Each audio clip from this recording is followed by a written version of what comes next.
I was in the dollar store today just kind of browsing through the light bulb section to see what they had in there because I bought some vintage incandescent bulbs, and they still have incandescent bulbs. And they don't have the Vincent Edison ones anymore though. They got LEDs. I like the actual incandescent ones for certain things. Anyway, I found this shop light, and it looks a lot like one of those ones that sells for like $30 on those late night infomercials. You know the ones. I think they're made by Bell and Howell. I found this light at Dollarama. It was $5.25, if I remember correctly. It's a LED light with swing out arms. It kind of reminds me of those ones you see on late night television advertised for Bell and Howell and some of those other ones that you see advertised at night. Boy, they cost a heck of a lot more. This one was only $5.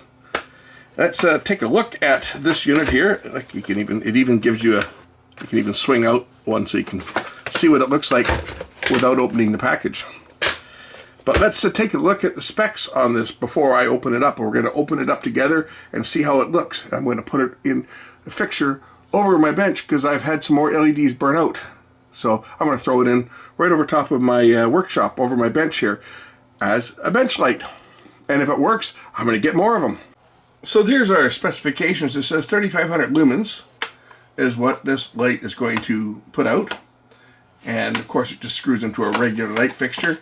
It's showing here as a cool white, and it says it's between 6,500 and 7,000 Kelvin, which will be good because that'll give me daylight color balance, which is what I really want.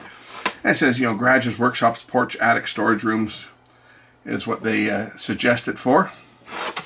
On the back here, you can adjust it so you can focus the light down or focus the light out.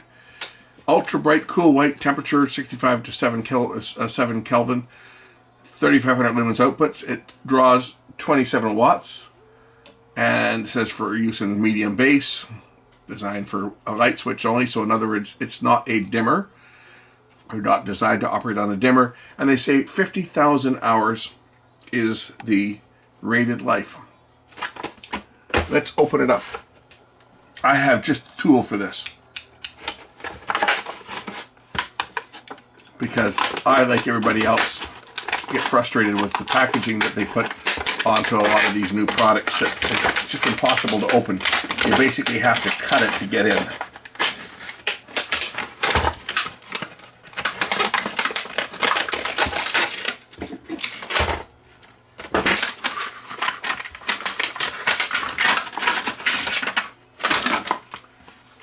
So there's the unit. When you fold it right out, you've got 3 light panels. I'm going to put it into my little fixture here. And maybe we'll even open this up and take a look at it. I'm sure that the ballasts are probably in each one. But there's screws, and where there's screws, we shall open them. Okay, let's turn it on. Well, that actually looks pretty good. It's relatively bright, and it's a nice color. And you can, of course, focus it down by adjusting the panels. That is actually quite pleasant, and I was quite surprised at how much light it throws off. I'm going to turn out the other lights here, and we'll just see how it looks by itself without any of the other lights on in here. See how much light we can get off of it. It's, as you can see, it's quite bright. Is it as bright as my other LEDs that I've got in here? Well, let's turn them on and see how they look. So, yeah, I would say that it throws off a fair bit of light. And I mean, these ones are obviously higher.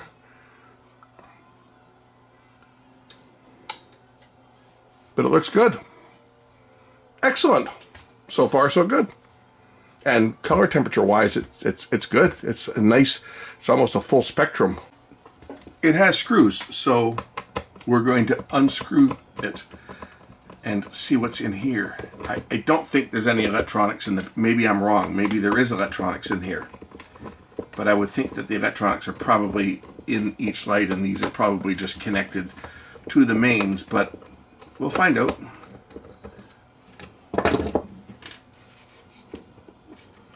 Will it come apart, or have they welded it as well? They may have welded this as well.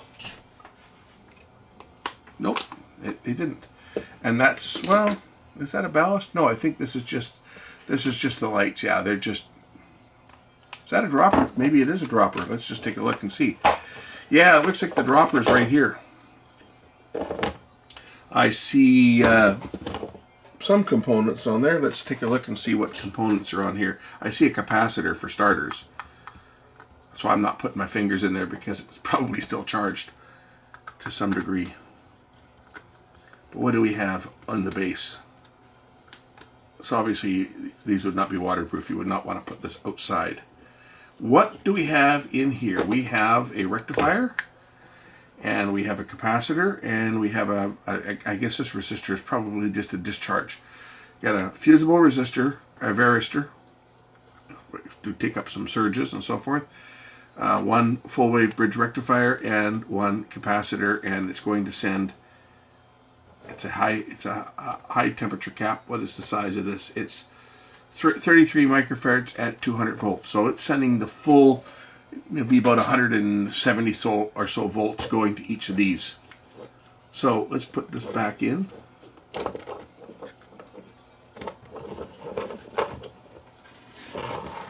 And then we'll see if we can open these ones up. I don't think these open, but they might. The plastic lenses might come off the front of them. And for that matter, I might even take the lens off and just have the bare LEDs, because you tend to get a little more light from that than through the diffuser. Well, let's see. Do these lenses pop off on here? They might. They probably do. Maybe they're glued. But I have a sneaking suspicion they probably pop off.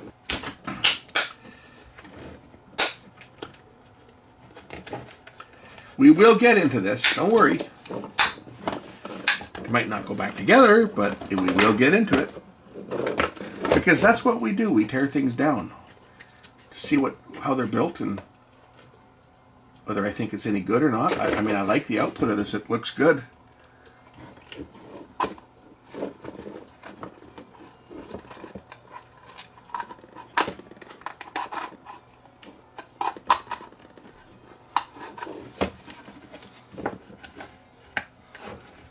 It is glued shut, by the way. There is the cob light, as they call it. Bunch of chips. And there we have it. So we have our input, and we have our driver IC, and how many LEDs do we have on this one? Looks to be, what do we got here? 45. We have 45 LEDs.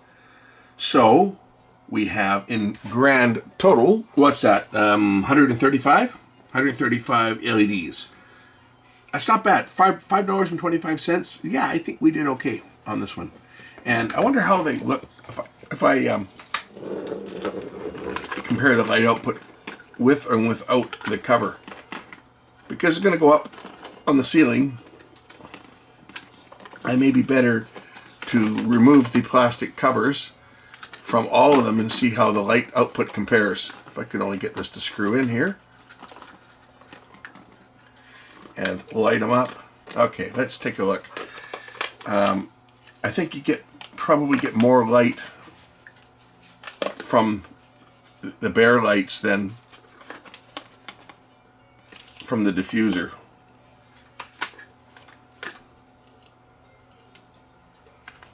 I think I might put them up just with the bare lights like this, as opposed to the diffuser, because the diffuser throws the light other directions, as opposed to, I want it kind of straight down.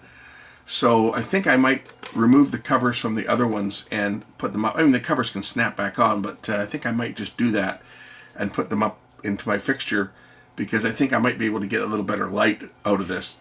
There'll be more shadows from it, obviously, because when you've got multiple light sources, you end up with little micro shadows from them, but I think we're going to get more light, more directional light in the direction we want it without the diffuser, just because the diffuser does that. It throws the light in other directions. So I'm going to pop the covers off the other and put this thing back together, and we're going to mount it up over the bench and see how it looks. So let me just get the covers off the others and put this back together. I think I just voided the warranty. What do you think? I'll throw these screws in. I'm just going to throw them up over the bench, and we'll take a look at what it looks like. If they last me a couple years, then it's worth the $5. Another benefit of removing the diffuser is, of course, ventilation. These don't have heat sinks on them. They're just circuit board material here. I guess the heat sink is actually the plane that it's on. I wonder if there's a back plane on this. Let's take a look and see whether there's a back copper plane or whether it's not.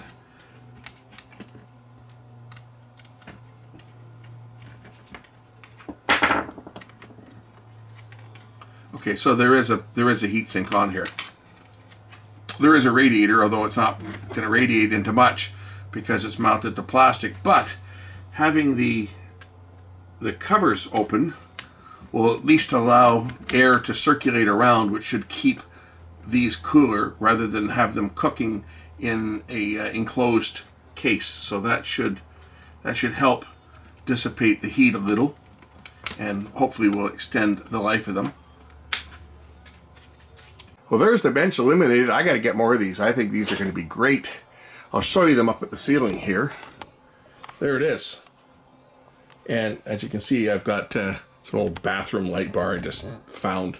Actually, I changed out one of the lights and stuck this up in place of it, or stuck it up in here rather than toss it out. This was an old bathroom light bar from my house before I renovated it. Anyway, I like it. I like the color. It looks good. It's more comparable to my fluorescent lights, but a heck of a lot brighter. So I think I'm going to be getting some more of these and filling that light bar up full of these, because looking at the light that I'm getting off of this, it's great. And you know, even if I put a couple more on here and complement it with the 3000 Kelvin lights, it gives me a good color. But as you can see, the skin tone is great off this, so I'm happy. This bulb is one that's burned out. We'll have to see why this one doesn't work. This is one that popped. I got another one up there. It's already popped. I already removed it, but this one popped. They lasted me a few years. These are Sylvania, so these are not just like El Cheapo ones. These were, you know, brand name, but I think I only paid $1.50 for them. But yeah, I like it. So far, so good. I think I'm going to grab another one next time I go past the dollar store. I'm going to pick up one or two more of these, because for the power consumption, they look great. And I've still got my big compact fluorescent here, a huge one. Still got that one, which is also like 6,000 Kelvin, and it throws off a fair bit of light. But the problem with compact fluorescents is, well, a lot of light gets wasted because you've got light that goes really where you don't need it. You got light that goes up to the ceiling. Well, you don't need to light up the ceiling. You want to light up your workspace. And that's what I like about these. And taking the reflectors or taking the diffusers off gives me more light focused where I need it and not so much where I don't need it. I don't need to light up the walls, for example. I don't need to light up the ceiling. All I need to light up is the workspace. And for this, they're going to do great. So I'm going to pick up a few more. Dollarama Canada is where these are. They're made for them. It says imported for right here, Dollarama Canada. They're a Canadian company, one of the largest dollar stores. I mean, it's made in China, but you know, it's they import them, and they're cheap. Before I end this, I want to see what went wrong with this one that died. I think this one was dim for a while, and it finally just went out. It's got power, should have power. We'll check it with the meter, see whether I'm getting any power to it. Just see what the heck happened to it. Volts AC, I think we'll do volts AC because this is AC coming in here. 120 volts, yep. 166 volts DC, you guys can't see that, but the rectifier is working. 166 volts, so Something is wrong with this light. That'll be the capacitor, right? It's got AC getting to it, and the capacitor is taking a charge, so it should be working, but it's not. This is another one. This is the same, right? This is one I've been using as my work light, but you can see the this one doesn't have anywhere near as many hours. They're both exactly the same, right? But look at this one here. The circuit board is quite yellowed just from use, because this one's had many more hours. This was part of the lights in the garage, and whenever they're on, this is on. This other one here was in this fixture, or the other one that I had. That's why this is covered up, so I don't touch it and get a shock. But this one has much fewer hours on it, and as you can see, this is how it originally started out, and now that's the color. It might be an LED that's out too. Let me just measure across here. We got 165 volts. What if I put the meter across? Oh, look, that one lights up, and that one lights up, and that one lights up, and that one lights up. And that one doesn't light up. I think this one might be bad. What do you think? I think that one might be... Oh, look at that. I just fixed it. I just fixed it. That LED is bad. Now I'm blind. That LED failed. So we can take this one out of here and just short it out. Now it's going to work. No, it's not. Now it's not going to work, you see. That one's bad. We're going to remove this one and short the market so that I know which one it is. I can't see anything now. I'm blind. I'm blind! That light is bright. But I'm going to remove that one and short it and get some more life out of this LED. So I can put this back in service too. Put it back up where the dead one is. Oh, I can see I'm seeing little green spots where all the stupid LEDs were. Those bloody things bright. So that's the one that's bad. You can see where I kind of poked it too. And we're just gonna nip that one out of there with some nippers. Nip it out.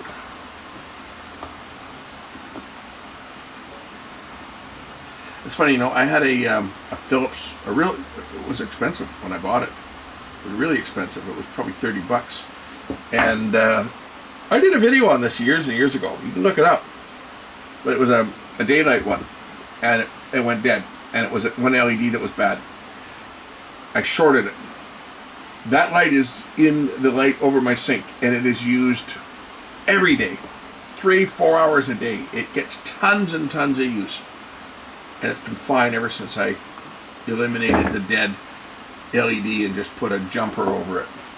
So that's what we're doing here. We're going to put a glob of solder over this thing just to make it work. And put it back in service and see how long it goes for. I got another one here. I should just do the same thing on that. I should see if it's got one that's popped. There. That's a blob of solder over there. We'll just put it into this fixture and see if it turns on.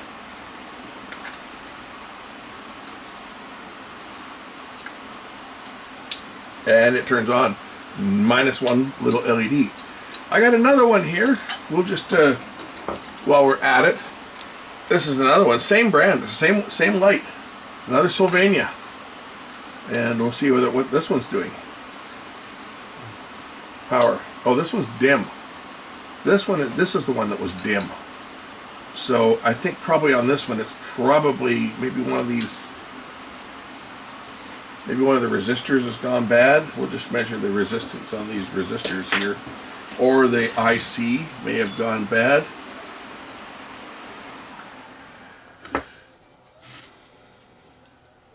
So I'll just check these resistors. I think these are 10 ohm, these ones. There's two 10 ohm and then this other one here. 10 ohms? 10 ohms, what's this one over here?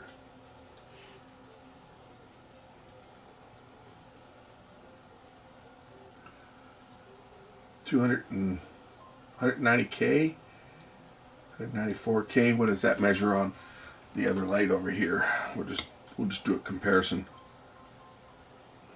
might be the controller IC on this one that's bad.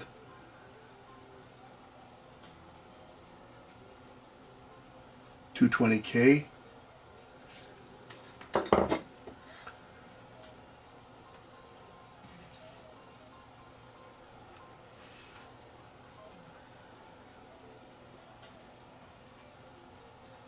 The resistor's not open, but it's dim.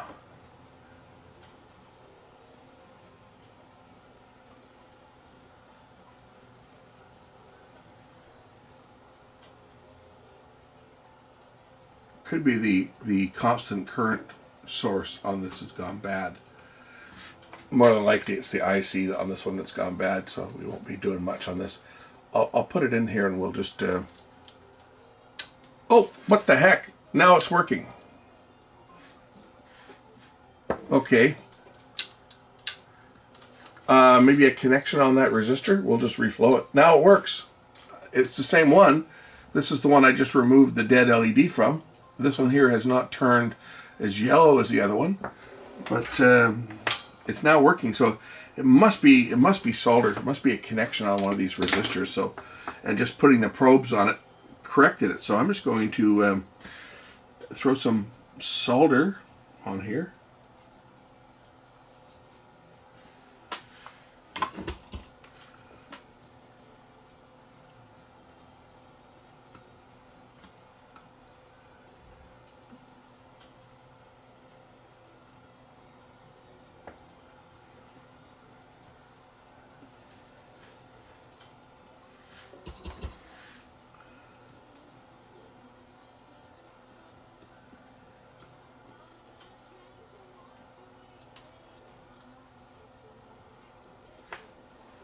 And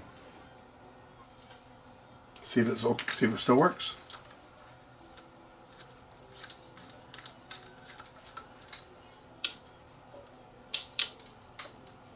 And it does. So I guess that one's fixed. I can throw this back into service as well. Okay.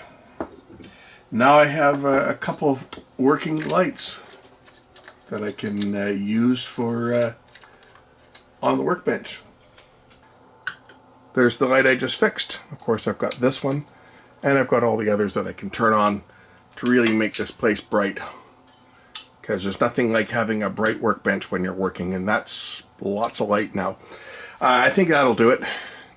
I started out just to review a $5 light from the dollar store, or Dollarama, and ended up fixing 2 dead LEDs while I was at it, just because I can.